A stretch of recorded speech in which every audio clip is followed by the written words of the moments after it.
मुकुंदवाडी परिसरात पोलिसांकडून तरुणाला झालेल्या मारहाण प्रकरणी आता प्रशासन हल्ले आहे. समोर आलेल्या सीसीटीव्ही फुटेज आणि जखमी तरुणाच्या तक्रारीची गंभीर दखल घेतली आहे. या घटनेमुळे निर्माण झालेल्या संतापानंतर अखेर पोलीस विभागाने हालचाल केली आहे.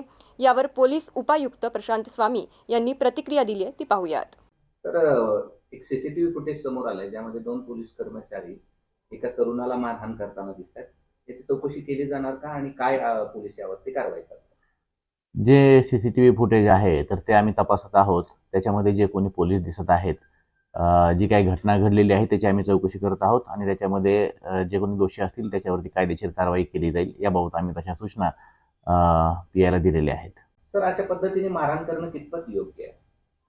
नाही, जी काही घटना घडलेली आहे त्याच्यामध्ये जे दोषी असतील त्याच्यावरती कारवाई होईल.